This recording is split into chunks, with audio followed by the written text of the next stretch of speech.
Hello and welcome to Cutting to the Balls Emergency Broadcast System. This may be an emergency, but maybe not. But Russia has invaded the Ukraine. Hello, Dum, dum. I'm Ben, and welcome to Cutting to the Ball in the Post-Truth Apocalypse. I'm hanging out with Mike, Hello. Claire, Hey. and Pete. Hello.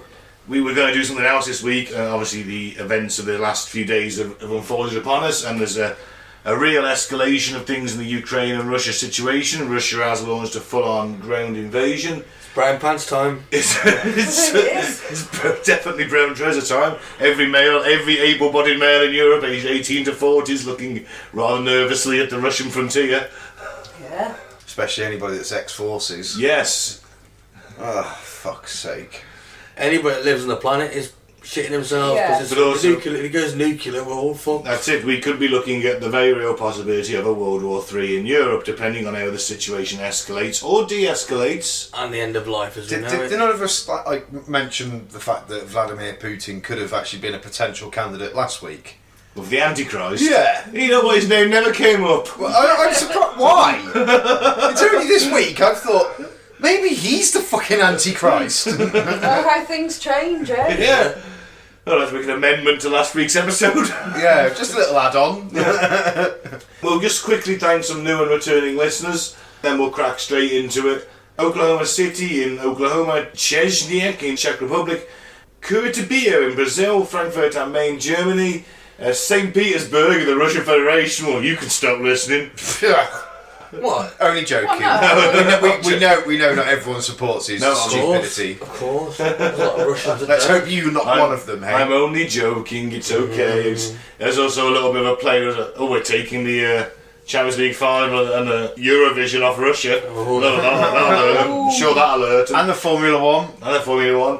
Surbiton, United Kingdom, I've seen you before, welcome back. Gdansk in Poland, Warsaw, Poland, Guadalajara, Spain, Cumming in Georgia, Bermondsey in the United Kingdom, Bengaluru in India, Dublin, Ireland, Bournemouth, Oregon, Phoenix, Arizona, Mesa, Arizona, and Ashburn, Virginia, Ashburn, Virginia, thank you very much. The Ashburn, they've been binging.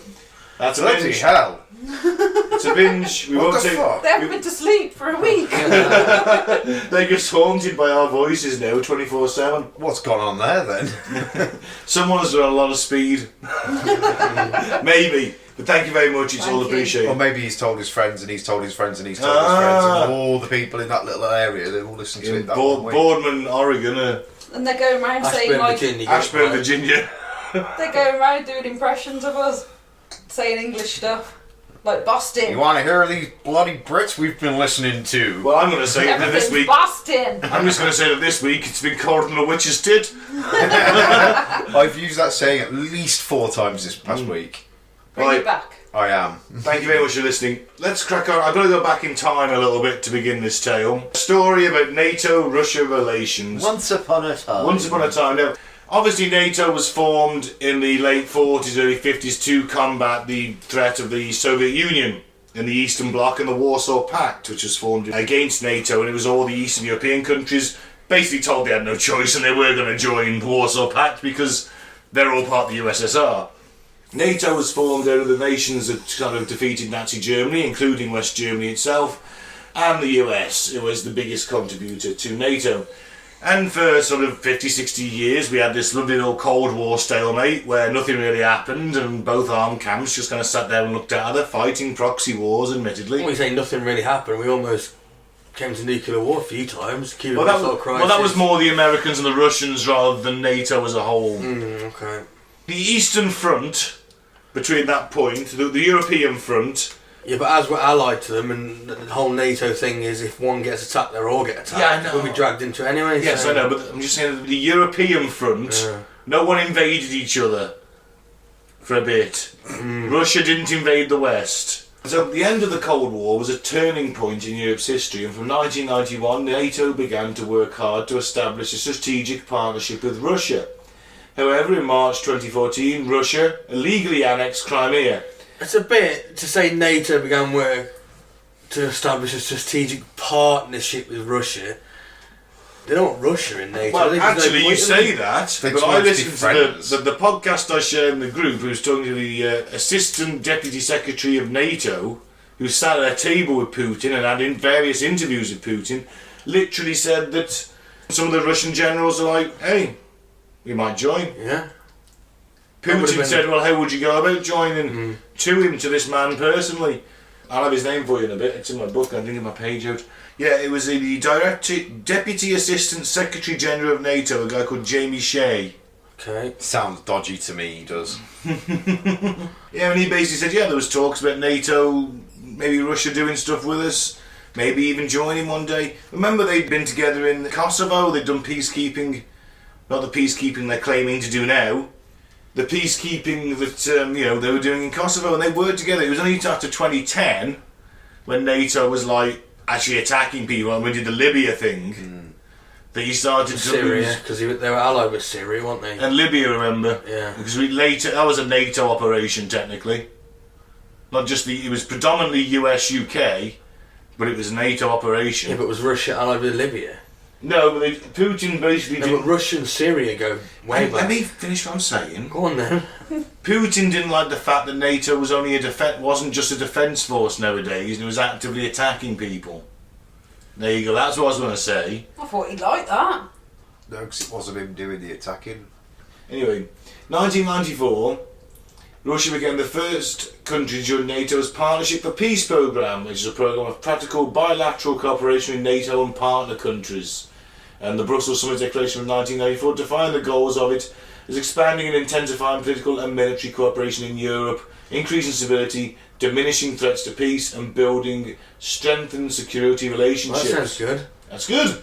So we fucked it up in 2010 then, is that what you're saying? Mm-hmm. Yeah, I mean, this was under Yeltsin. Gorbachev was in there, and we get to Putin, and he's thinking, well, okay, we've been cooperating, but when you get to Libya in 2010, that's when the issue goes a bit tits up for him. 2002 to 2008, cooperation through the NATO-Russia Council. It's worth pointing out NATO has an ambassadorial building in Moscow. There's people stationed there. They talk to each other.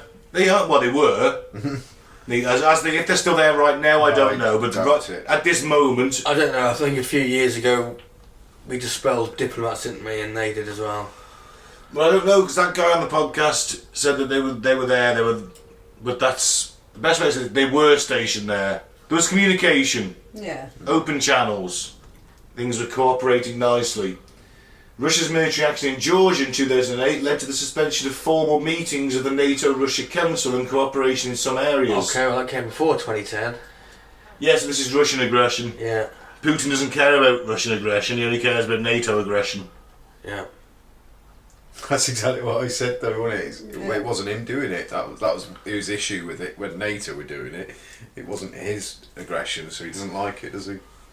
And NATO leaders acknowledged disagreements with Russia over Georgia, but decided to resume practical and political cooperation, if nothing else. And then in 2010 to 2014, this is before the Ukrainian crisis kicked off, obviously the 2014 coup, backed by the US. Yeah.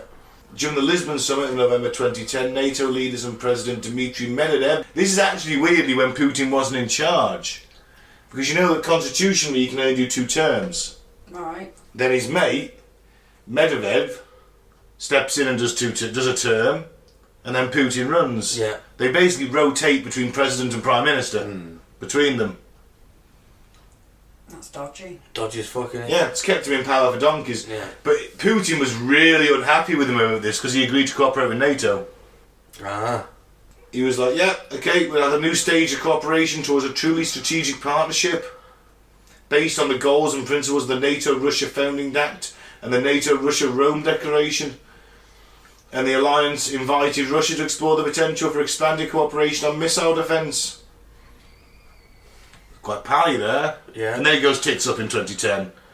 Yeah. Well, 2014. And 2014. Yeah. So this is a little bit of a background as well. How the US instigated the Ukraine crisis. These are facts. Following factors in considering and evaluating who's to blame for the current crisis and bloodshed, we hear the analysis of the situation, which follows the facts. Alright, so in February 2014, a coup overthrew the Ukrainian government, which came to power in an election certified by the Organisation for Safety and Cooperation. Security and Cooperation. The president, Viktor Yanukovych, was forced to flee for his life. Took 3 attempts to get him voted in, though. The Russians tried to poison him. Because he had this situation where he wanted to be a bit pro-both. He was like, yeah, I want ties with Russia, but I'd also like some ties with Europe, because we sit on the border between the two. Yeah. Yeah. So I'm quite happy for Russia to utilise my country's gas pipelines and pay me a percentage. But I'd also like to divert some of that gas and send it to Europe, and they can pay me some. Yeah. Kind of thing. He wants the best of both. Makes sense, doesn't it, really? Yeah. And it wasn't going to happen. And the coup, promoted by United States officials, as confirmed in secret recorded phone calls, they bragged they spent $5 billion in the campaign over 2 decades. That's a lot of money. It is. The coup, Vice President Biden was in overall charge. Yeah. So he gave the go-ahead. Biden's son actually has Hunter Biden, you know the scandal about him. He had some business interests in the Ukraine. Yeah, he did, yeah. Sitting on the energy board, wasn't he? That's right. Picking up 50 grand a year for doing nothing. And then you ended up with Volodymyr Zelensky in charge, who's the current guy. So the coup government immediately acted with hostility towards its Russian-speaking citizens. Approximately 30% of Ukrainian citizens have Russian as their first language, yet on the first day in power, the coup regime acted to make Russian no longer an official state language. So that's fucked up, innit? Mm-hmm. Now you're attacking the minorities. 30%, that's a minority, isn't it? Let's all be in agreement. The Ukrainian government are no angels.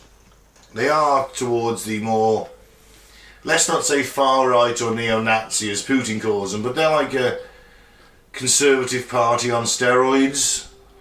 Yep. Would be the thing there. They're no angels, but I'd argue that Russia's effectively got a dictator right now. Oh yeah. They've got another Tsar.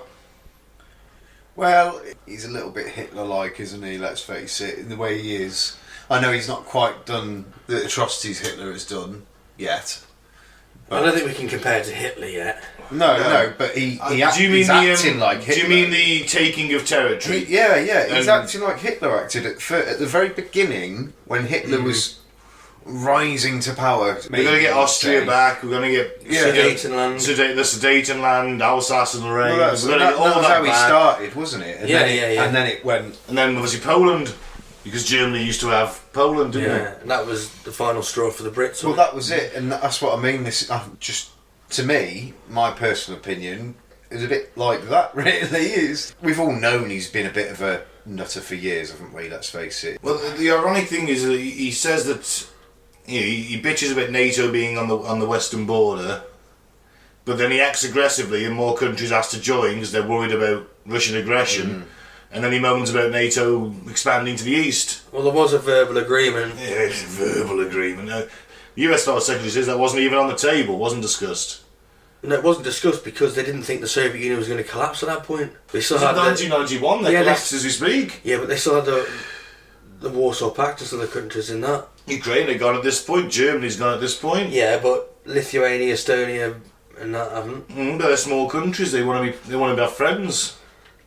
Yeah, but and they don't like the Russians. They've occupied them for 60 years. They should have written something down. It was a verbal agreement, apparently, that NATO not worth the paper it's written on. NATO wouldn't expand. But why have NATO expanded into these territories? Because the countries want to join. I know, but you got to come to a point where you say, well, that's going to provoke Russia, isn't it? If everybody joins, then we're all on the same page, innit? Well, yeah, but Russia, they won't let Russia in now, will they? Well, not now, but there was talks about it. There was, and it would have been a good thing. I mean, why did NATO disband in 1991? That is a valid point, to be fair. Why didn't NATO disband? Probably because they still feared Russia, even if it's weakened state. And not only Russia, they obviously Gulf War, things like that. You got to think Gulf War was... That was the UN. That was actually the UN. The UN actually got off their ass. It's the first time in the Korean since the Korean War and did the first Gulf War. But you got to think Europe as the whole, as NATO, they had to. I suppose you be ready, didn't they, in case it did turn into World War III? So they kept it for that reason. What's the harm in keeping these neutral countries on the border? Well, remember, you had the Czechoslovakian Civil War, the issues in Bosnia, and NATO was basically went in as a peacekeeping force, as they're the closest force there. Let's face it, you got the choice of sending in Western European troops who are better and professionals with better kit, or sending in like Indian, African troops who aren't as of a high quality, let's say, to act as peacekeepers. You might as well let NATO do it. It's a European country. Speaking of peacekeepers, where the fuck's the UN in all this? Well, they just Hovering, looking on. But the deputy assistant guy, not good enough, Jamie man. Shea, said it was never discussed. It wasn't a thing because countries asked to join and they go through a joining process akin to what they do to join the EU. I understand that, but you can still make a decision to say no. Actually, to keep things peaceful in Europe, we'll keep you as a neutral buffer between NATO and Russia. But if they want an ally, what if they turn to Russia then? the problem You end up with a USSR, But don't they're you? not going to, are they? Because they're seceded. They're separate countries. They want help. They want friends. this is it. This is the problem with And that. you either go the neutral west or the zone. east, don't you? Well, They want to be a part of that. there'll be NATO troops. organisation, don't There'll be NATO troops on their border, won't there? From Well, Poland and. Well, what you've got to look at as well is a lot of countries looked at NATO and went, well, you know what, that's actually given Western Europe quite a lot of stability and security over the last sort of 60, 70 years. Yeah, all right. There's Yeah, been until they invited these countries on And Russia's they've thought, border, well, and that's then- what's caused a problem. But then they've thought, well, maybe we want a bit of that. We want that stability and security, knowing that an attack on one is an But attack it's on not all. though, is it? You have to explain to them it's making it less stable. We let you in, Russia are going to feel more threatened and build a military more, and then we're going to have war. But you could also see it from their side, like Ukraine has been thinking, and they've been trying to join for years, like probably all the other ones have been trying to join for years.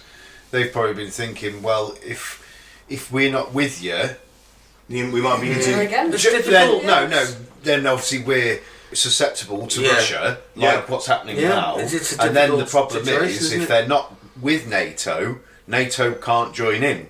So, and this is also where the stance comes. It's like, well, we can't let you join NATO. This is like Russia's look. They're looking, going, well, we can't let you join NATO then because we can't invade you then. So we've got to do everything we Yes, can but to stop But then that happening. say we did let Ukraine in, and now Russia invaded. That's it. We're in a war.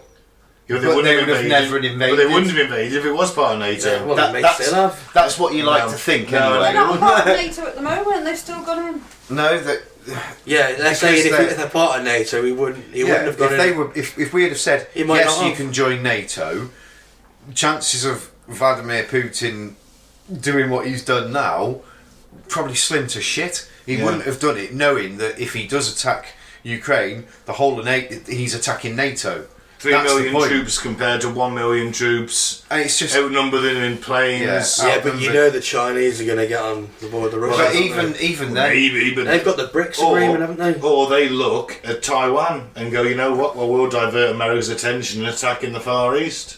even if you put China's Maybe. numbers and Russia's numbers together, they still don't outmatch NATO and like the UN certainly, because obviously the UN would. Well, get no, involved China's there. got like 1 million soldiers, so we'll be putting it on a par then. But there's a few. But think they we've got more got than a few more. We've got quite a number more, like warships and things like Oh, that. yeah, the fleet's the Our Russian fleets are fleet's huge. negligible. And the Chinese fleet's not even that big in comparison. NATO fleet is bigger than the Russian and the Chinese fleet put together. They've got a lot more smaller ships than we have, but when it comes to frigates and warships, aircraft carriers, we do outnumber them by quite, and that's the two of them. I was looking at a comparison the other day. Oh, yeah. That was because obviously my first thoughts are when Russia get involved, China ain't going to be far behind because who are Russia's only fucking real allies? China. Yeah. This is why nobody's ever wanted to go to war against Russia because they know they've got China as well. Yeah, but China might, Well, China have just step back and just go, nah. well, China kind of have, from what I heard today. I don't know whether I misinterpreted it or not, but it was a summit between them all, and and people were quite surprised the fact that China did actually go, oh no, don't like this. But to be fair, Yeah, They, but they don't condone it. That's kind of their thing. public front. But Yes. in the background, Yes. they've given new trade deals to Russia But then- to compensate for the economic sanctions that we put on them. in all fairness, China doesn't actually That'll be recognise. No, innit? the Donetsk region is being owned They're by saying, Russia. they're saying, oh no, this is bad, they should have attacked. But then secretly they're funneling them money via trade deals, so... Yeah, also, Russia's biggest ally, China, doesn't recognise that the Donetsk region of the Ukraine is owned by Russia. Doesn't recognise that internationally. I don't think anyone does, do they? No, but they're their biggest ally and they don't recognise it. No. But what I'm trying to say is they're And still that's helping where them. Putin's just gone, oh, we recognise this as Russia now, and that's where he sent all his troops in, wasn't it? Is that what place you're talking about? Yeah. The The two regions that have declared independence Yeah, that's right. and then been annexed by Russia. Yeah, The Donbass region, isn't it? Donbass, sorry, that's yeah. right. I mean, it's Yeah. like, I think if he'd stopped there, I think most people would have said, you know, these people want to be Yeah, fair enough. part of Russia. no, I disagree. It's like me saying, you know what, my house is no part of China. Live with it. Everyone in this No, house it's- wants it to be China, Yeah, so it's like, China. you live in these borders are agreed upon in the 1991, and you go, Yeah. oh, I don't want to live here. I want to be part of Russia. Well, okay then, Move to Russia Yeah. then. move to Russia. But they want to stay in their own... They're Russian speaking. I kind of understand both of your points Yeah. on that, though. I do. No, okay, It's not black Vladimir, get and some white. It's buses not on the black go. and white, and they should have... Why didn't the UN go in and say, look, we're going to have a vote here if you want to go to Russia? That's If you a want valid that part point. back, you have it back. That's a valid point. But Let the leave it people at decide that. on Yeah, that. yeah. it should always No. be the people deciding. Yeah.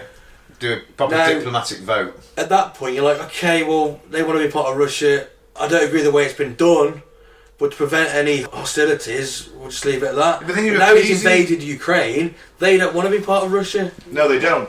so that's bang out of order, Yeah. isn't it? It is. It's bang out You of got to order, condemn right. it. It's well bang out of order. I don't care that they may have been infiltrated by neo-Nazis. May have been. May have been. That's But no when you excuse. say that to a Ukrainian, they're all like, Nazi. What? Well, actually, it's funny you should say that because that ties into the next point. Is that during World War II there were Nazi sympathisers in Western Ukraine because they didn't want to be part of the Soviet Union. So if you're only part of the Soviet Union at that point, and the Nazis invade or they're on the border, you're going to become a Nazi because they're the anti-communists, aren't they, Yeah. at this point? And one of the big what-ifs of the Second World War is if Germany didn't go into Ukraine killing, looting, killing, and pillaging and raping, and actually said to the Ukrainians, fancy being on our side, they might have got an extra 70 divisions at the Ukrainian population who didn't like the Russians and would have been better allies than the Hungarians and Romanians and Bulgarians who couldn't hold the flanks. Yeah. But they saw them didn't as have Slavs anything. and that was it. Yeah, they didn't have any of the equipment to be worthy at all. You know, it's one of the what-ifs of the Eastern Front. Yeah. Well, let's And go what back was to it? 2014 then. So approximately 30% of the Ukrainian citizens have Russian as their first language. Yet on the first day in power, the We've Cuba done that bit. regime... Oh, did we? Yeah. I am a little bit stony. I was That gonna- backs up my point now, I'm on doesn't it? yeah, it does. I'm Yeah. on fact 4. Yeah. So that not only do they want to be part of Russia, they're actually being persecuted by the new Ukrainian government. And there is evidence towards that Russian minorities were persecuted by the Ukrainian government because they're fiercely anti-Russian, Yeah. because they were put there by the US to be anti-Russian. Yeah. And this is the only part where I lose a little sympathy for the Ukrainian cause, and not the Ukrainian people's cause, but the Ukrainian government's cause. You were put there by the US to be an anti-Russian thorn in their side. But still, I don't want to see a war over this. I don't want to see innocent people die. I want to see 18,000 civilians volunteering to defend Kiev and given rifles and small arms to defend their homes. I don't want to see that. This is a point where the UN should have gone in and said, look, hold on. Absolutely. Where is the fucking UN? I had an argument with the UN on Twitter once. Did you? I did, yeah. He was like, it's international something's day, and I was like, why aren't you solving the world's problems like you're supposed to? Why are you celebrating this? Why are you getting involved? There's genocide's happening. What are you doing? Madness, isn't it? I thought this is what they were for. You got the weight of the world then backing you, saying like, you know, okay, we'll go in there, we'll sort out we'll have elections and stuff and find out where people want to live, man. It's just, and it's sorted then, isn't it? It is. I mean, if you do a democratic election, then, as we've seen, you have to accept the result. Go for it. If Like you the one in don't, Crimea, which wasn't UN, was the Russians that did it. They said 97% of them wanted to be part of Russia. Yeah. Like, we don't know if that's true or not. I mean, it could be no. fucking Completely propaganda. fudged. Yeah, could Yeah. be. Yeah, so forget they've already annexed that. Yeah. So that was Ukrainian territory. They've already annexed the Crimea. Yeah. And stuck however many armoured personnel within that little fucking place. Because what a beautiful instant flanking on the country they had already. Like oh well, we've got this Crimea which is at the bottom of the country. But if the UN had done what I said, they probably would have gone to Russia anyway, and it would have been fair. And people of the world, you're listening now. If you think that us four should actually be in charge of NATO and the UN, let's get a petition going. Because we get shit done. I wanted to bomb Putin's house. I don't think. No, we should have. I think we're vastly underqualified. Clair is anyway. A man who used to be in charge of nuclear weapons. A man who was in charge of a tank. I've got Claire who thinks to bomb Putin's house and a fucking liberal hippie. We're not going to go home well at all. Oh shit! He's gonna be a Marxist hippie. A Marxist hippie. I wasn't in charge of nuclear weapons. I was on a nuclear submarine that held nuclear weapons as a medic. So I was, nothing to do with the actual weapons. Still, but yeah, there's the connection. Well, I'm on the fight or flight. Quite primal with me. Like I said earlier, I'd just have a fight with him. Just stick me in a room with him. I'll just beat his face. I'd love to. He's the size of a bear. He's not. Again, propaganda. They make him look bigger than he is. He rides a bear. Yeah, bullshit. It was a horse. He rides a bear, bare-chested, with an AK in his hand. It's so funny, isn't it? Because it was a horse, and I remember when it was changed. I nearly bought the T-shirt. I'm glad I didn't know. But that is probably actual propaganda that they've released in his country to make everyone believe that he is this fucking. He's of a man. Yeah. Because he's a Superman. I bet he's not. I still think he's quite hard. He might be a black belt in Taekwondo. He's head of the KGB. He was. He knows all them fucking weird KGB martial arts as well, doesn't he? Yeah. He's What an they called he's now? an old man. I'd beat the shit out of him. I think he works out every day. He's not a weak man. He's not. He's a tough guy. He's a legitimately tough guy. It would be a fun fight. It wouldn't be nice to just beat an old man, would it? So. Let's move on. That could be that neo-Nazis are on the far right on the margin of Ukraine. It might not be. We don't know. So fact 5. The secession of Crimea, Donetsk and Luhansk are a direct result of the 2014 coup. In Crimea, a referendum vote was rapidly organised, 83% turnout and 97% voting in favour. The Crimeans decided to secede from the Ukraine and reunify with Russia. Crimea was part of Russia since 1783, and the administration of Crimea was transferred to the Ukraine in 1954 when they were all part of the Soviet Union. And this was done without consulting the population.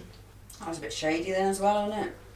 Yeah, but they did it themselves. Now, the Minsk agreements of 2014 and 2015 were signed by the Ukrainian rebels, Russia and other European authorities, and they were designed to stop the bloodshed in eastern Ukraine and retain the territorial integrity of Ukraine while granting a measure of autonomy to Luhansk and Donetsk.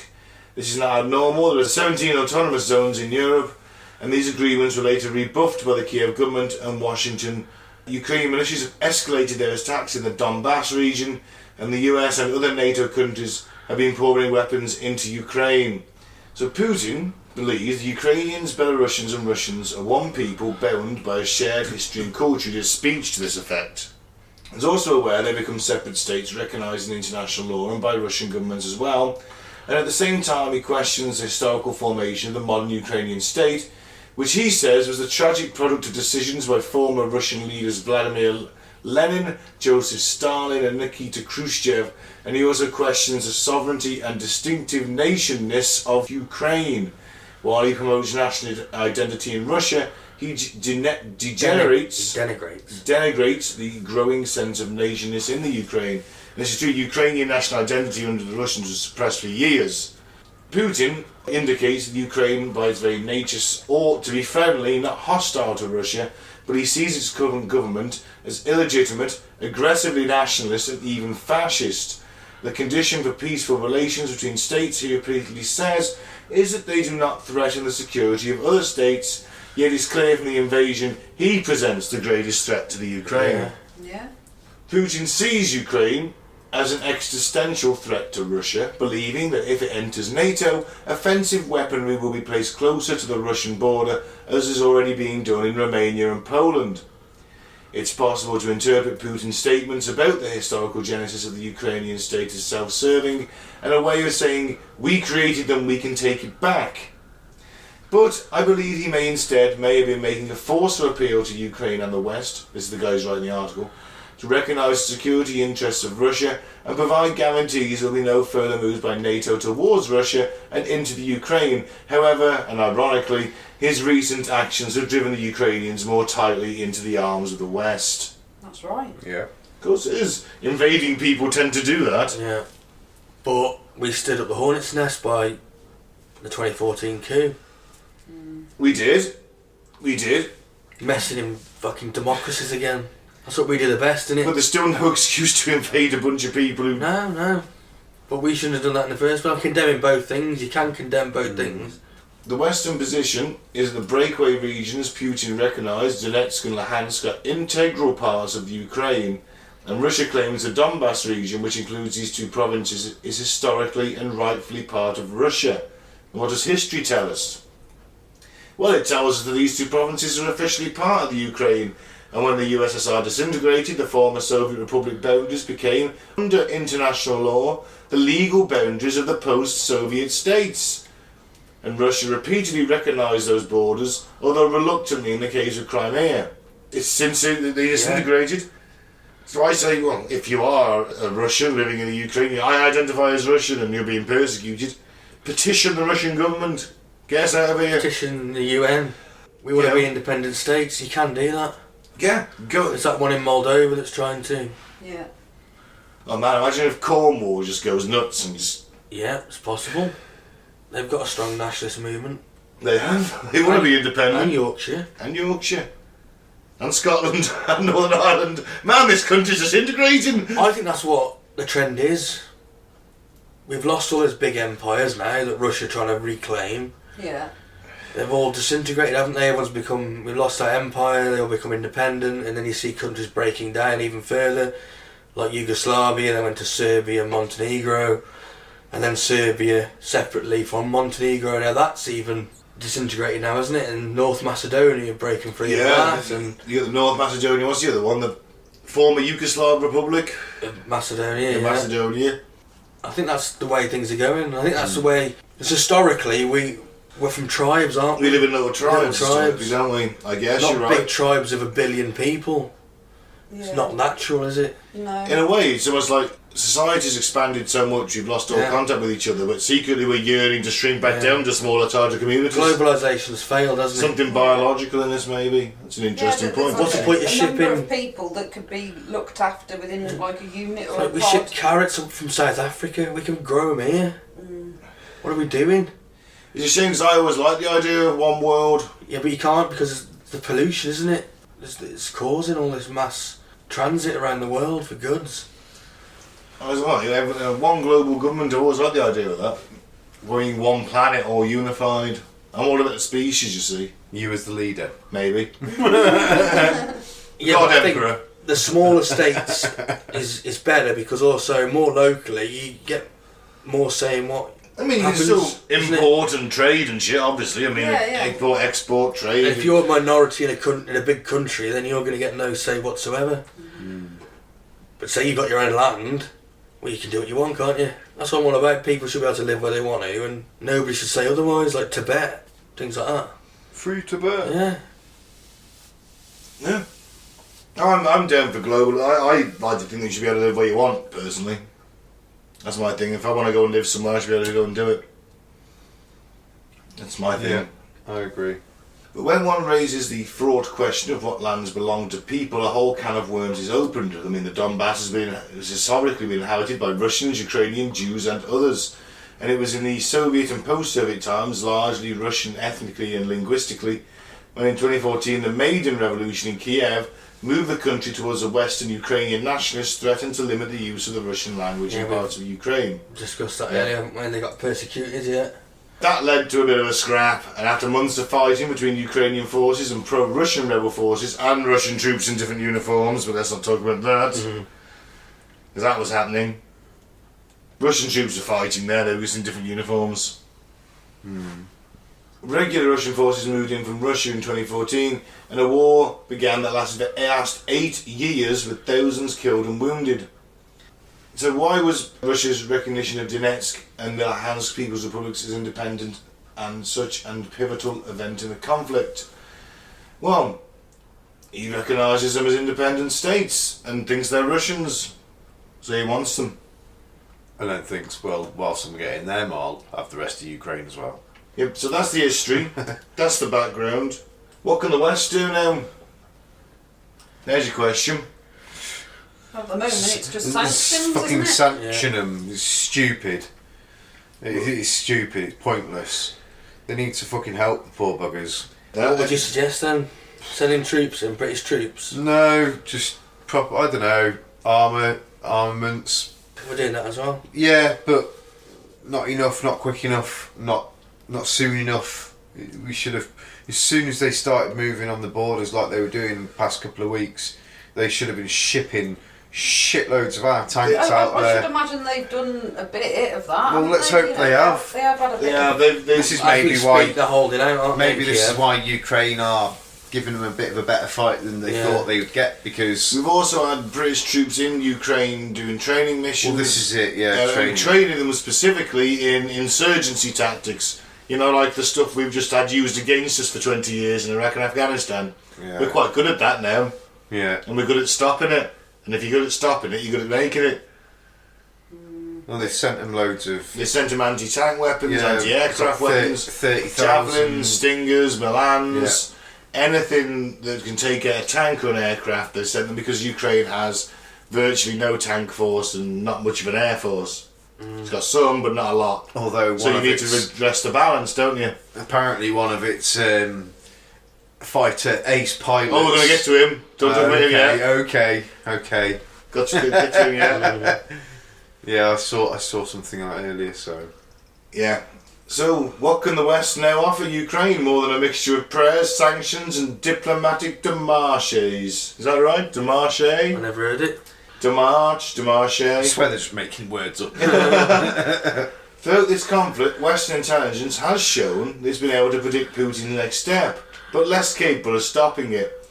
Boris Johnson told the Ukrainian people, "We are with you." Oh, fuck me. What this Western I bet they feel solidarity... a lot better now. Well, you know what? I might change my profile picture on Facebook, put a Ukrainian flag on there. I'm surprised they're not all over it already. It's been happening. I've seen people Has doing it? it. Yeah, I How have is as it? well. Not, I haven't done it yet, but I say yet because I was always tempted to earlier to show my solidarity to him. I know there's nothing I can do, but show like they're in my thoughts because it is shit. So yeah. Yeah, but then you also possibly ally him with the possible neo-Nazis. Well, yeah. better the devil you know, Mike. In the wake of what the NATO Secretary General Jens Stoltenberg described as Russia's fully fledged invasion of Ukraine, the West has to decide on how to respond to what France's Emmanuel Macron has called a turning point in European history. Certainly is. It is, absolutely. First, well, I was going to say, aggression since when? The first full-on invasion of a nation-state in Europe probably since the Soviets' invasion of Hungary in like 55, 57, something like that. Yeah. How many of us thought we'd see war in Europe again? Me. Bosnia, I suppose, is the last. Bosnia, that was a civil war, there was a peacekeeper. I've always known Russia's a ticking time bomb. Always known it. Always thought it. I've always been waiting for something to fucking happen. Pete the Prophet. No, I don't. No, you learn a lot. Get yourself a loincloth, son, get out there, preach the message. I ain't joking, You, mate. you learn a lot in the forces, and when you're No, you are right. when you're a Joking submariner, aside. you learn a lot of shit that most people don't hear about because you've got very, very, very high clearance as a submariner. So you do hear shit that you don't normally hear, even within the forces. So yeah, Russia have always been a fucking Liability. yeah. I've always had nightmares about Yeah, but I the never end of the expected world. this. Nah. Full-on invasion of a European country, did you expect that? Not really. No, not so fucking instant, blatant no real reason. Didn't expect that. No. I think there's a reason. I think his reasons are looking flimsier by the day. I think the there's reason no for this excuse. is- It's military aggression. I mean, I said no if he real wants to stop reason. You see him talking on the news. I'm guessing you've all seen him say his piece. Don't speak didn't you? Russian though, so who knows what the interpreters are actually saying. I have the speech from the night before the invasion if you want to hear it. Yeah. This is an interpreted version, so it's in Russian in the background. On the morning of Thursday, February 24th, President Vladimir Putin declared the start of military operations in Ukraine. I decided to conduct a special military operation. It aims to protect people who've been bullied and subjected to genocide by the Kiev regime for 8 years. For that, we will strive for demilitarization and denazification of Ukraine, and will bring to justice those who committed multiple bloody crimes against civilians, including Russian citizens. We urge you to lay down your arms immediately and go home. I will explain. All servicemen of the Ukrainian army who comply with this requirement can freely leave the area of military actions and return to their families.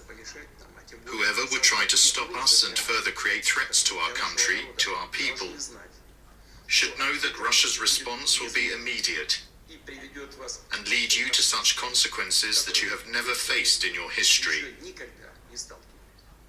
We are ready for any outcome. That's the bit. He was like, "Yeah, ready for any outcome." He lied, didn't he? He said, if you get out of that region, we'll leave you alone. Right. That's what I mean. We If you are stop ready. there, if he said, because that's a legitimate excuse, isn't it? People Yeah. are being persecuted. Alright, well, okay, you move in and you let them hold elections, Yeah, I'm all for that. but you don't You then don't- invade a country. No, he's taking it too far, hasn't he? He Crossed lied the in that. line. Yeah. Well, when they were first reporting it and they were saying that they believed they might be making their way to Kiev, it was like, but we don't know whether he is or not. And he's thinking, well, nah, he's not.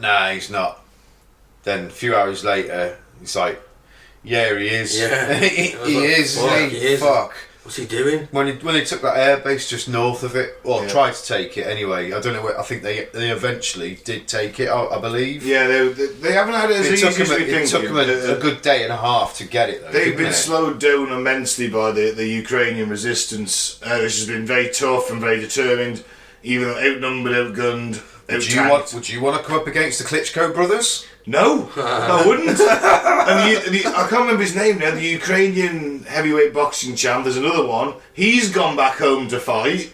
There's a lot of Ukrainians from countries in Europe that are going back Both- home to fight. Vladimir and what's the other one called? The two Klitschko Shit, brothers. because he's the one that's the mayor. It's not Vladimir. It's the other one. Vitaly. Vitaly. He's the mayor of Kiev. But both of them have said we're gonna take up arms and we're Yeah. gonna fight. Yeah, well, he's the mayor, so he should. Apparently. Well, he's not going to be. Boris would. Yeah. I don't Boris to be in a fucking bunker somewhere. Did you not see Boris rugby tackle that bloke in that charity football match? I reckon Boris would be straight up there with Boris a is mini- hiding in a fridge in Yorkshire. He'd have himself a minigun or something like, die bitch. Yeah, and then he'd shoot our own men because he's Yeah. useless. Oh, sorry about that. Oh, so awfully sorry. Blobby, blobby. Michael, the 90s represent British TV show personality, Mr. Blobby there. That's fantastic. Never thought I'd hear that on this podcast. Never thought I'd hear that.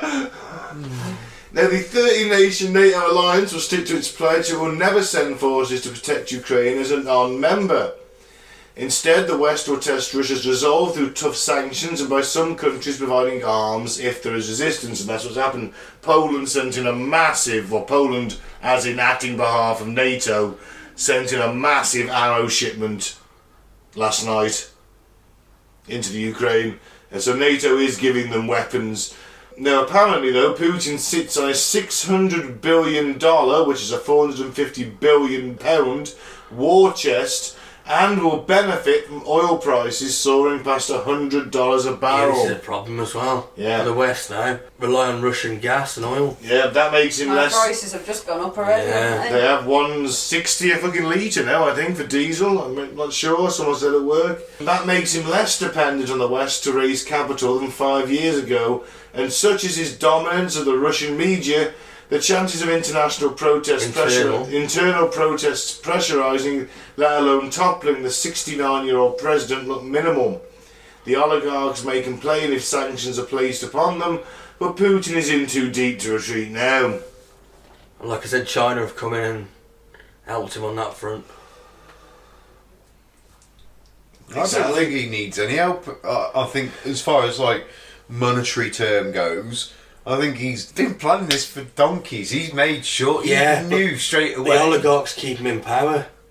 He has to keep them sweet. Yeah, but he I knew. think I saw $69 billion they lost so far over the course of this invasion, the oligarchs.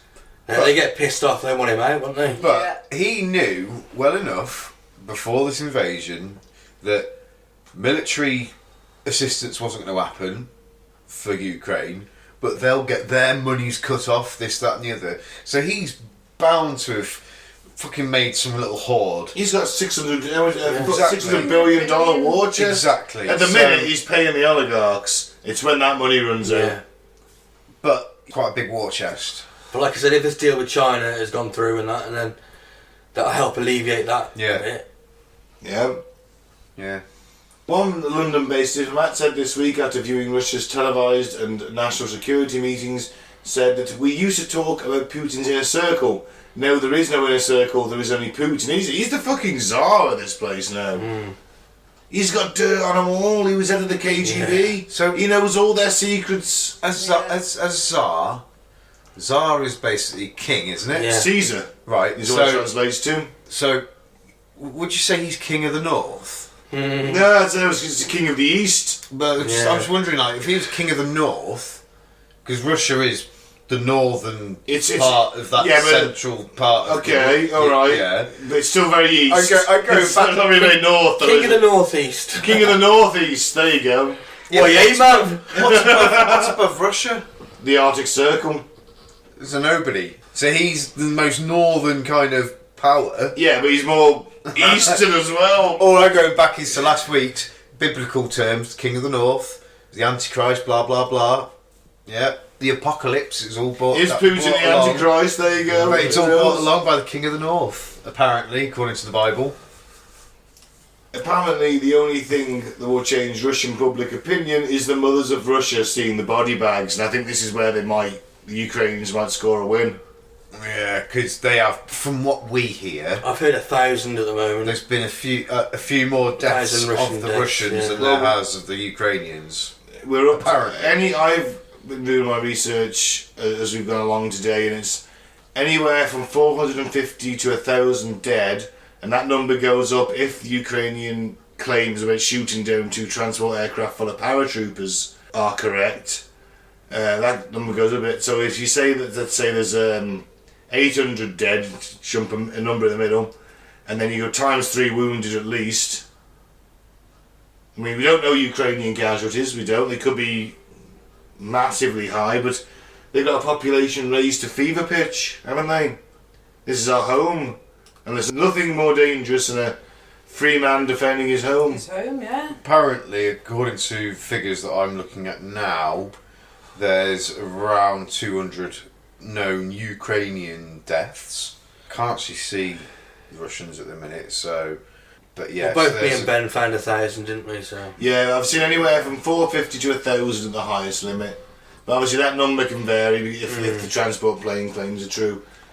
Yeah. I mean, it might be all over by the time this comes out next week. To be fair, Let's hope so. well, yeah. Yes, so I personally think that NATO at this point has to look strong.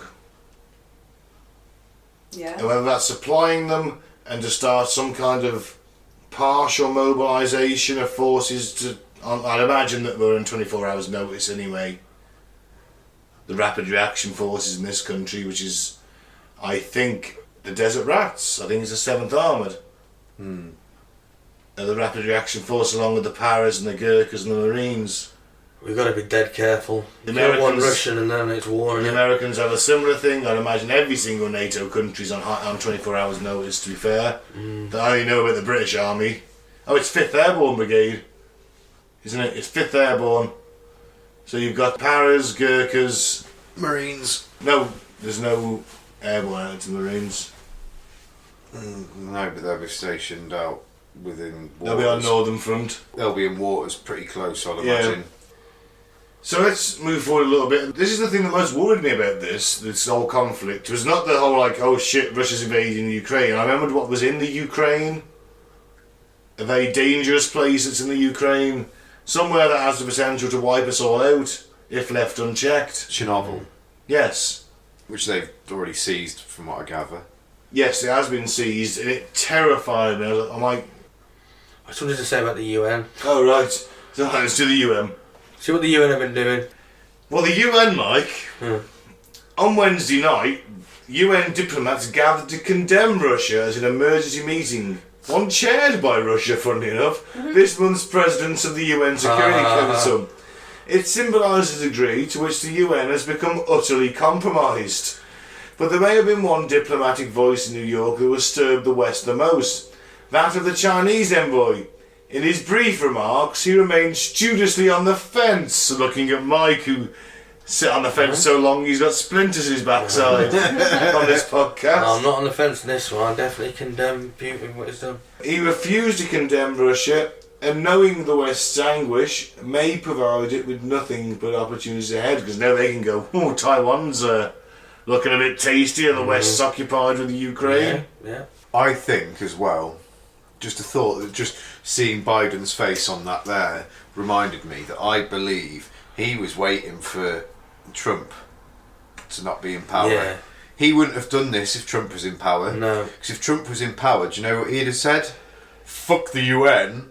I'm going in there and I'm helping. I want war with Russia. I think he would have. I think, personally, NATO should have mobilised forces on the other side of the Ukrainian border, whether Poland or the NATO members, mobilised its forces up to 100,000, matched Russia, and said, right, we're doing our military manoeuvres as well. And just been there. Supplied the Ukrainians to make sure he goes no further. I thought Trump and Putin had met and that. Yeah. Trump was trying He's done to... this because he thinks Biden's weak, and Yeah, Biden that's is what I weak. mean. Trump wouldn't Yeah. have stood for this. No. Trump would have been same as with any. Trump would have kept Afghanistan. Yeah. What, he was bringing the troops home at one He point? was, but he wasn't going to just abandon it. No. And again, was Trump all talk? I'm not sure. I'm not sure with that. He's got to make America look great again, remember? You I can't think- be running away when you're trying to look great. I don't think Putin would have attacked if Trump had Yeah. gained the second Yeah. term. I don't think he I would. mean, No, I don't Trump think has he even would've. come out and he's praised Putin. Well, in a very media edited interview, I've seen the full one, he basically says it's a really smart move, because it is. Yeah.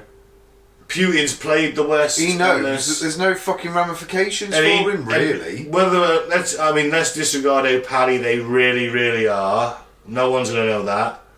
I think there's some evidence that they're mates. But he's a chess player basically. He's outplayed the West. It's a genius move. What's he going to do when he captures Ukraine? There you go. What does he do?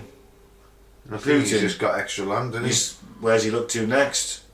What can Yeah. he snap up that's not gonna? He'll take the other countries that aren't protected by NATO. That's it, isn't it? That's what he'll do, and that's probably what those other... Is it Lithuania and countries like... Yeah, is they're that, not- is that right?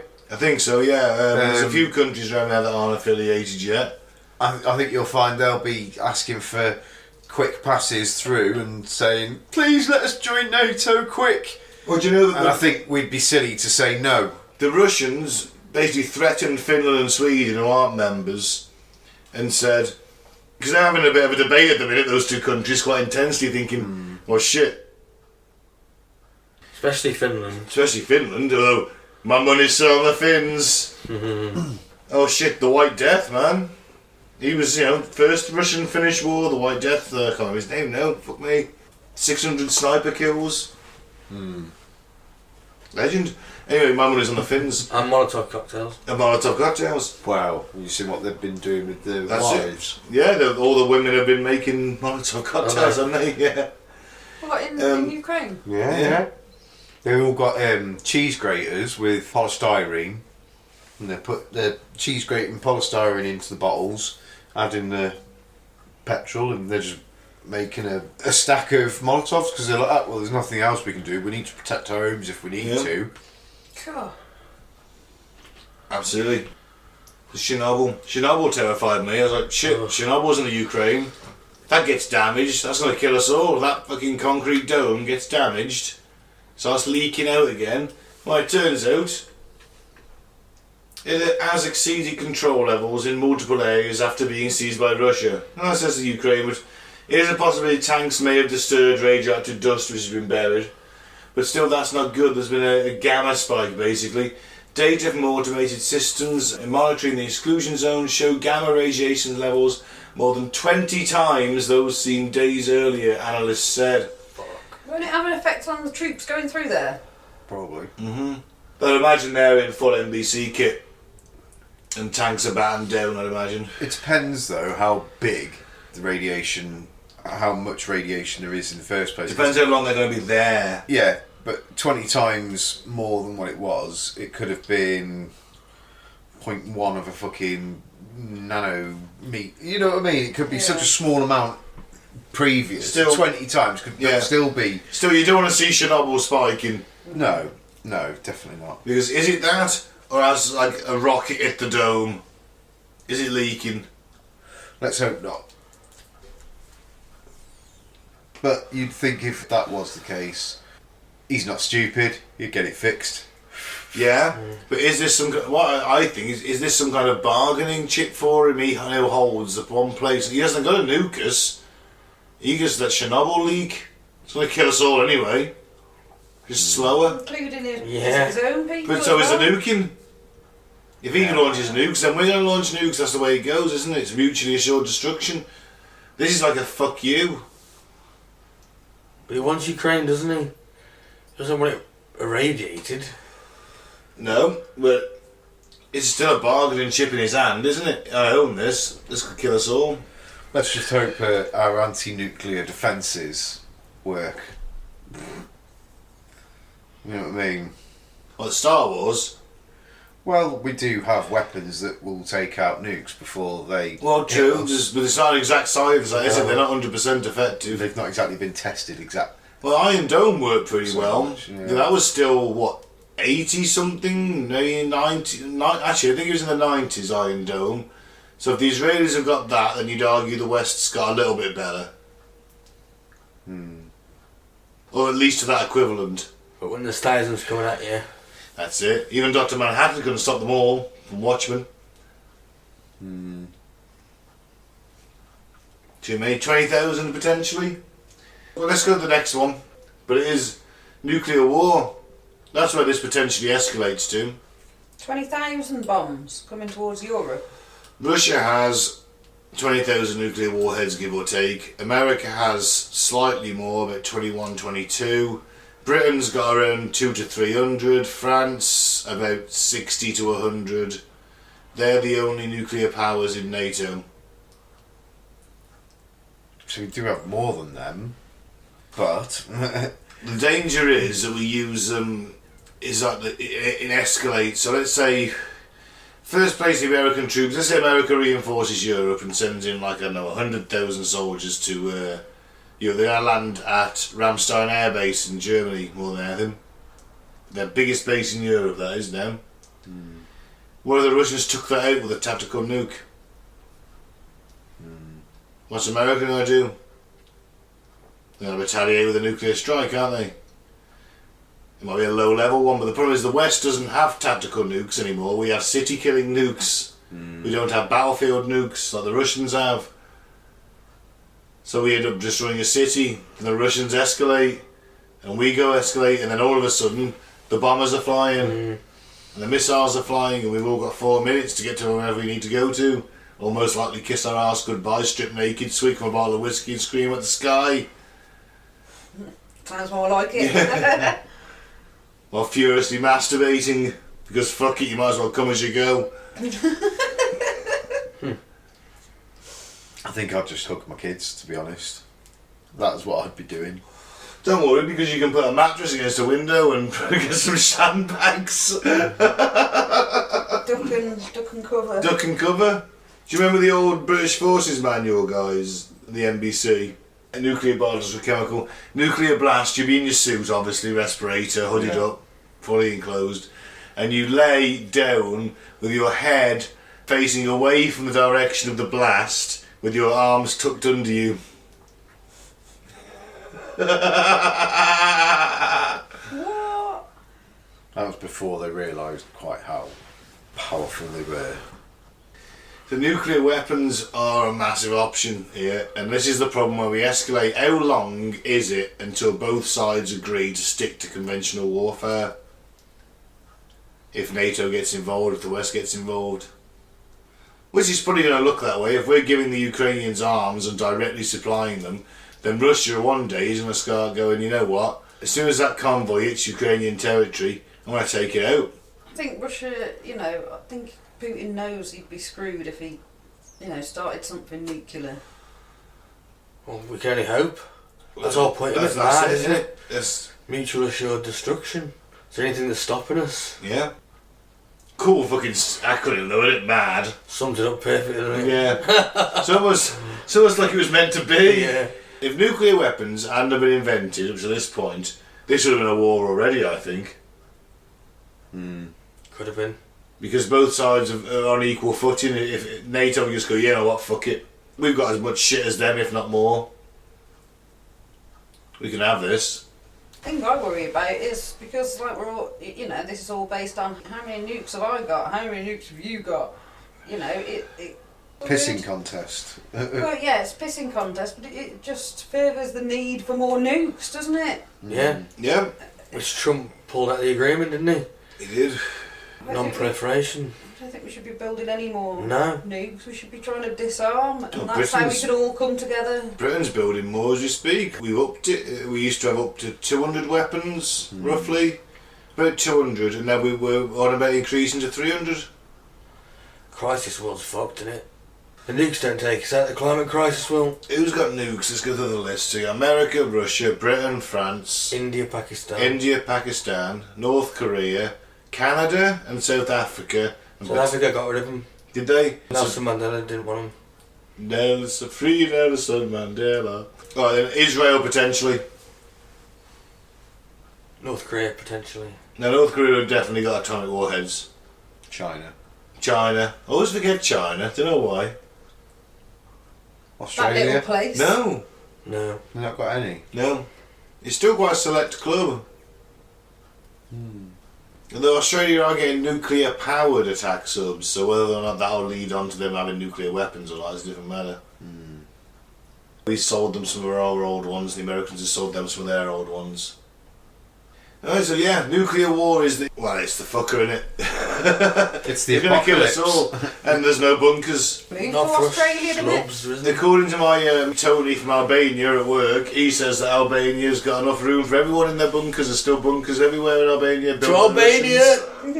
You think we should go there? Switzerland obviously builds every house now with bunkers. Think how rich we'd be Do there. they? Yeah. What? Just for that reason? For war reason? You know, every home comes with some kind of survival shelter underground. Where? Switzerland. Let's go Switzerland. Our nearest shelter, because I did a deep dive into this when we did our Threads episode, check that out. It is in the movie Threads, you may need to watch that, it's horrifying. I got a freedom of information request from Television Wreaking Council to say where's the nearest bomber shelter to me, and they said there are none. Bum, bum, bum. To Albania! That's what I mean. To Romania. So where is our I'll be nearest one King then? of Albania by the end of the week. Our nearest bomb shelter to us in Telford, UK is under the telephone exchange in Birmingham. Damn. How many people get cake catered for? Probably their staff. No. We're not getting in. No, they're not going to let us in. Right, so let's move on to what's currently happening, or as of today when we record this. So the Ukrainian president broadcasting on Facebook and Instagram President Volodymyr Zelensky has refused requests from the US government to evacuate Kiev after it came under attack by Russia, instead asking for weapons to aid in the ongoing fight. As reported in multiple outlets, Kiev came under heavy fire from Russian military on Saturday, with Ukrainian officials urging local residents to take immediate shelter. Amid the ongoing chaos, Ukraine's president has continued to release visuals and video content, assuring the population that he is still very much in the country with no plans on leaving. I think he should be out fighting on the front line in full field marshal uniform. I think he will be, to be honest. I get the feeling he would be, because if you look what he's wearing there, he is wearing like khaki kind of combat-y. He's got a fleece. Yeah, it's a fleece. No, it's a noggy. He's kind of coordinated for war. But he's he's wearing a noggy. He's got a noggy on a Norwegian. He's got it's unzipped. It's got the neck on it. It's like it's what they wear, though, isn't it? It's what the forces wear. It's like their warm winter clothing kind of thing. Yeah, it's a Norwegian. It was a Norwegian sweater. It's got the roll neck on it. You can have the neck up or the neck rolled like a polo neck. But he looks ready for action. Right, let's move on to some possible Ukrainian propaganda, because this might not be true. No, it might not be. But I want it to be true. I want it to be true. What keeps you fighting when you defend your homes? Legends. Morale boosters. Yeah. And every country has like a myth, doesn't it? The Red Baron. You had the Red Baron, the Angel of Mons, the White Death. It was that World War II fighter where the guy with no legs. Douglas Bader. There you go. You have this legendary figure, don't you? Yeah. Who inspires the people to keep fighting. And they said that he had a lot of carrots, that's why you could see at night. No, that was a different guy. Oh, was it? Yeah, I can't remember his name though, but he was most successful He at flew night. a pink plane, didn't he? He may have done. Yeah. No, Douglas Bader didn't. This guy, anyway, I thought it was Douglas Bader, it was just the guy there. No, he had no legs. Apparently, That's where the myth about carrots Yeah, improving your eyesight came from. Yeah, we had better radar than the Germans, but didn't want to tell them, so he said he ate carrots. But the Ghost of Kiev, which, let's face it, is a fucking metal nickname. Sabaton will be writing a song called The Ghost of Kiev soon. Ghost of Kiev. The stories of bravery and heroism can be vital for people getting through tough times and giving hope in times of war and hardship. One such legend of heroism has already emerged the defenders just 2 days into the full-scale Russian invasion of Ukraine that commenced on February 24th, 2022. 2 days ago. Yes, as Russian forces close in on the nation's capital, they claim they've secured the strategically important Homstel airport, while images of the troops on the streets of Kiev have begun to surface, although the Ukrainians are holding them back as we speak. But one hero who's keeping Ukrainian spirits alive through all the grim horror is the Ghost of Kiev. The Ghost of Kiev is a fighter pilot who, unconfirmed reports claim, has so far shot down 6 Russian jets at the time of writing. Ace. Ace in a day is what they call that. Shoot down 5 planes, you're an ace. Get it all in one day, you're ace in a day. Alright. Take me to the danger zone. He shot down a variety of Russian planes. The unconfirmed reports claim they've taken down 2 Su-35s, 1 Su-27, and 1 MiG-29, and 2 Su-25s. That means nothing to me. Those are types of different things. Yeah, I know, but... Is he real? Yeah.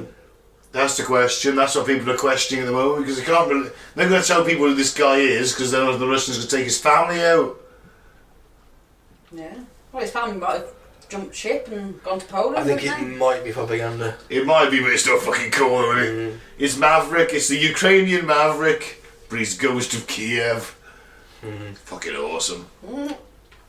Ukrainian troops holding an island, a little tiny border. There's 13 of them. Died heroically and were possibly honoured as Ukraine's president for telling a Russian warship to go fuck yourself before being killed by it. Oh, man. The transcript of this is quite good, actually. They just get this message through going, this is a Russian warship, surrender the island, you'll be spared. And you turn you in and go, shall I tell them to go fuck themselves? And his mate goes, yeah. And he goes, Russian warship, go fuck yourself. Then they died in the ensuing bombardment. Shit. But they're putting up a damn good fight. And I think that they might actually just about do it if they hold the cities, and if not, they retreat in the countryside and practice their insurgency, and the West's going to supply them with anti-tank weapons, and they'll turn it into a bloodbath. Oh yeah, because Putin will want this over quickly. And when the bodies start flowing home, he's going to get some stick, isn't he? Yeah. Protests already happening. Yeah. When the mums start crying in the streets about their sons being killed in a war that no one wants, what happens then? Putin is a dictator, I think, at this point. He hasn't got the country's backing, surely. I think He'll have some sections, won't he? But he'll have some sections, because the propaganda will teach us. We would have talked about mean propaganda this week, but Russian TV is state-owned. I mean, look at someone who's read the Daily Mail in this country every day for 50 years. They're going to be brainwashed, they're going to be conditioned to think a certain way. And if your media's state-owned, you tell them the government is right and you should believe them and trust them, they're going to think that. But now the internet's opened the world up. The Russians haven't got to watch Russia Today. They can get their news from a variety of sources, and they're like, well, hang on, this isn't true. Our country's not doing the right thing here. That's why he's limited social media. Yeah.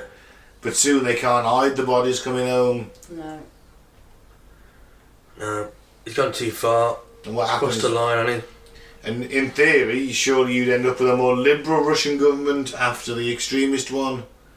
Same as when Stalin died, you ended up with Khrushchev, who was seen as, believe it or not, less hardline. And he was in many ways, well, he was in a lot of ways nowhere near as hardline as Stalin. Stalin was the ultimate hardline, was it? You and me were saying the other night, Mike, you can't argue the toss about who's more evil, Hitler or Stalin. You can't argue who's more evil, but you got to give him the joint number one. Now, is Putin going to step up to that level? That's the question. What if he does decide, you know what, my first defence is going to be nuclear, should I get counter-attacked by NATO? So my last defence is my first. Well, then we're fucked. It doesn't just affect the guys on the battlefield, it affects us all, doesn't it? We're fucked. If he does it next Thursday, my birthday, I'm going to be seriously pissed.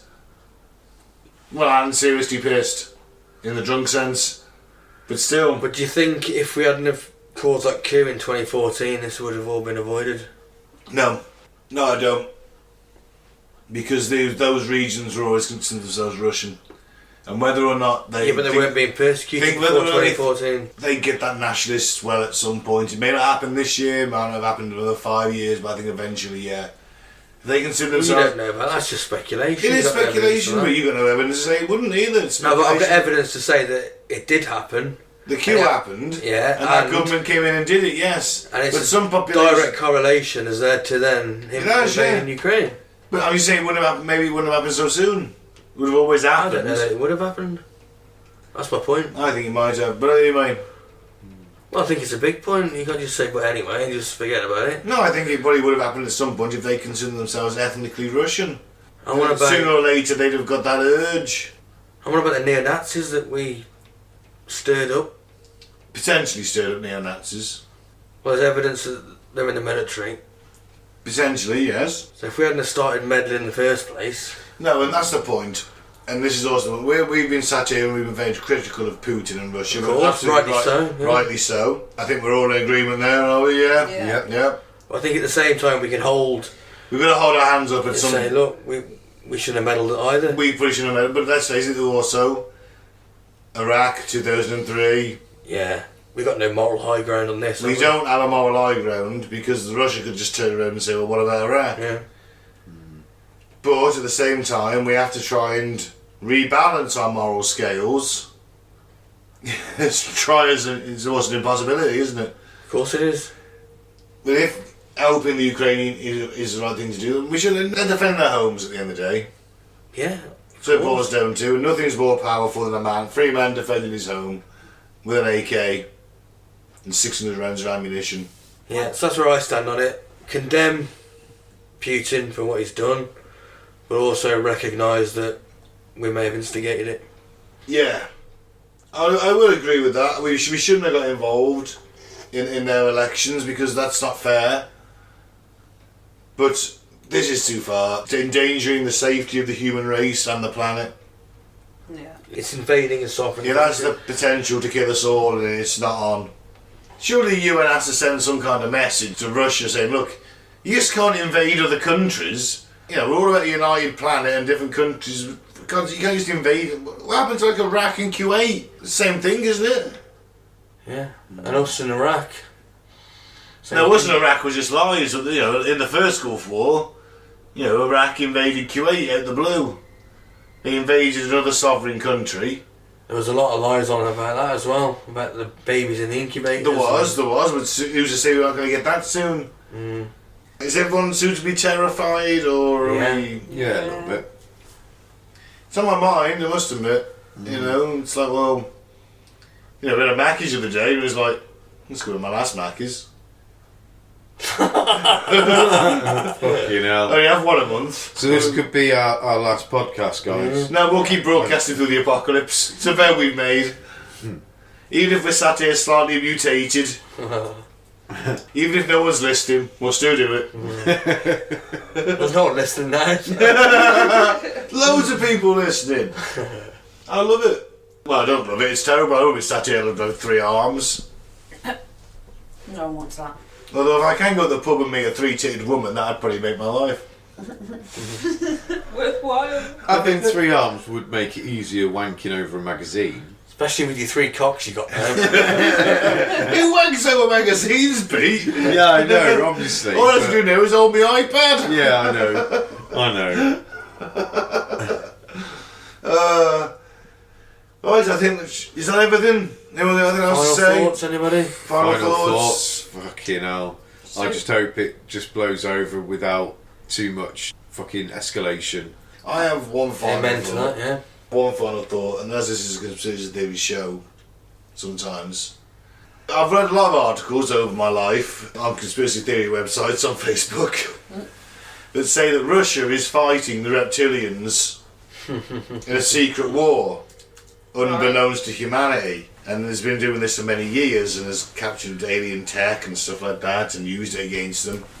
So what you're saying is that we're under the yoke of the reptilians? What I'm saying is exactly that the Western world is under the yoke of the reptilians, and that Putin is actually slowly recapturing the earth for humanity and destroying the corrupt Western governments, freeing them of the people, the shackles of reptilian rule, in his ongoing campaign to free the earth of their influence. Oh, that's David Icke bullshit. How dare you talk about one of our saints like that? Yeah, Saint Dyke. My friend met him Yeah. at one of the marches in Manchester last year. I should explain the saints of the show. Seems like a nice enough guy, and I do actually believe in about 90% of what he says. When there's that bit that makes you go, what the fuck? I need more evidence for I that. should explain the saints of the show. There's 3 saints of the show. There's Saint Ike, Saint Tony, and Saint Alex. David Icke, Tony Blair, and Alex Jones, the saint, patron saint of conspiracy. Yeah. The patron saint of war crimes. The patron saint of bullshit. Patron saint of bullshit. There's my theory that this is actually Putin and Russia and its allies freeing us from the yoke of reptilian slavery. Okay. But I could argue that the reptilians own Russia as well. Oh, well, apparently they've been fighting them for years. It's all just a stage. What did Shakespeare say? To be or not to be. Life is but a stage and all the faithful merely players, or something like that. Actors, I think. Actors or whatever. Yeah. Life is like a box of chocolates. You never know what you're gonna get. Alright, Forrest. Yeah, it's an odd one. There was Bill Cooper. Okay. Bill Cooper said that the whole Cold War was a stage. That an American sub and a Russian sub met under the North Pole, docked, and then they were given their scripts for the previous year. For the next year, sorry. It's quite possible, isn't it? Who knows? Maybe this is Russia's script for the next year. Maybe they're driving us towards that war, the secret people who really run the world. I don't think there's any reptilians. And if aliens are watching us, they've fucking got the popcorn out and they're going, oh my god, they're still fighting over these Earth's final season's looking fucking amazing, isn't it? Yeah, they're still fighting over the landmass from their ship. Go ahead, Claire, what's your final I'm waiting thought? for That's it. That is my final thought. That the aliens are watching and just going, "What? No way!" Chomping their popcorn. Chomping their popcorn. This is best be better than Game of Thrones. In their cloak, in their When's the cloak. murder hornets coming back? That was left unresolved. The murder hornets never did show up, damn it. You need a payoff, don't you? Yeah. Yeah. Oh man, you know when they'll show up, don't you? We somehow survive Yeah. because the years have led. It happens now, right? Literally, right now, a nuke goes off. Yeah. The layers of council lead painting on these flats over in the 60s shield us from the We radiation. survive. We live on beer and snacks and for a couple of weeks. Probably our own feces at this point. For a couple of weeks. Couple of weeks. We don't raid the shop. Probably looking at least a year, aren't you? Two, No, it maybe? depends if it's an airburst or a ground burst. It'll probably be an airburst because you want to occupy. That's my thing. Could be a ground burst if you throw up more dust now. Anyway, when we come out, they'll be like, murder hornets. we murder hornets. We're like, oh no, that's murder hornets. Big as your head.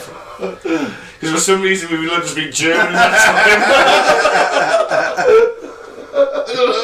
So that the better time we won't become fluent in German. Oh, that's murder hornets. That bombshell. And that bombshell. Thank you very much for listening. I'm in Ben. Don't drink the flavour aid. Don't join a cult. Don't invade neighbouring countries. Cunt. Yep. I've been Mike. Thanks for listening. Peace out. May the force be with you. I've been Claire. Keep an open mind, but not so open that it spills out your ears. I've been Pete. Aim true. Shoot to Oh. kill.